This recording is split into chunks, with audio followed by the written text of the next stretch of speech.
Donc, vous devez comprendre qu'il y a des personnes qui ont besoin de votre produit, de votre service. Et ce sont ces personnes-là qui constituent les prospects. Et lorsqu'on fait du marketing, lorsqu'on fait de la vente, ce qu'on recherche, c'est les prospects. On ne cherche pas les clients.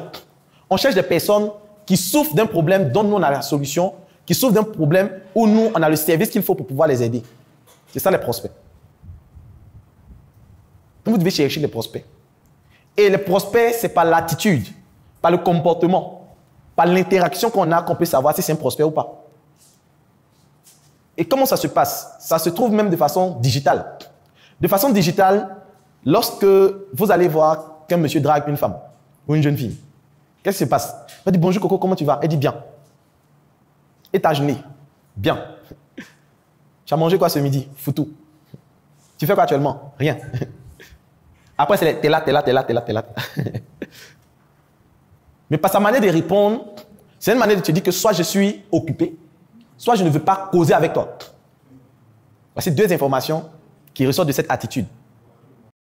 Donc cela doit amener la personne à comprendre que non, en fait, tu es sur un terrain glissant, rocambolesque, qui risque de finir par un témoignage où ils vont mettre RIP à la fin. Donc vous allez voir que non, on dit le client, ouais, il faut poursuivre le client. C'est vrai qu'on poursuit le client. Mais il y a certains clients qu'on ne poursuit pas parce qu'ils ont un besoin. Parce qu'ils ont un besoin. Et c'est important de le comprendre. Et ça ne sert à rien de vous époumoner sur des prospects ou sur des personnes qui ne veulent pas payer parce qu'ils ne sont pas des prospects. Parce que le temps que vous allez perdre avec ces personnes-là, vous pouvez prendre ça pour trouver des prospects. Et moi, je me rappelle une fois, on avait fait une formation en informatique et j'étais avec une amie et un autre jeune qui était un étudiant qui fait une filière informatique. Et j'essayais un peu d'échanger avec l'étudiant pour voir sa perception, ce qui concerne l'information, tout ça. Et lui dit que tout est sur YouTube. Qu'aujourd'hui, il n'y a rien de l'informatique là qui n'est pas sur YouTube. Qu'il y a les tutos. Que tu peux tout apprendre avec les tutos. Et il y a ma collègue qui disait, mais monsieur Luc, il faut essayer de faire comprendre aux jeunes que non, ce n'est pas ça. Qu'ils doivent venir se faire former. J'ai dit, ma soeur, les gens comme ça, c'est conséquences qui les conseillent. Il n'y a rien d'autre. Parce que quelqu'un qui dit que ce sont les tutos qui permettent de pouvoir apprendre.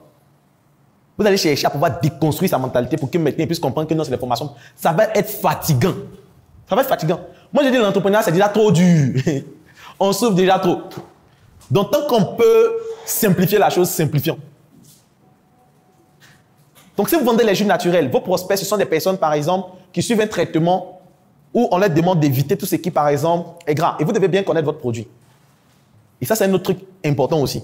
Moi, je dis aux gens, moi, je ne peux pas tout vendre. Il y a des gens qui disent, non, moi, je peux tout vendre, il y a des techniques pour tout vendre. Non, moi, je ne peux pas tout vendre. Parce que l'entrepreneuriat, ce n'est pas comme à l'école, il y a des gens qui ont les plans de tableau. J'appelle ça méthode passe-partout. Quelqu'un gagne un sujet, ils savent qu'ils remplacent. Si on avait dit le thème, c'est l'amour, il va remplacer l'État. Prochainement, lui, je vais devoir que c'est la religion, mais religion. Il n'y a pas de plan de tableau en entrepreneuriat. Parce que chaque personne a ses réalités. Chaque personne a sa particularité.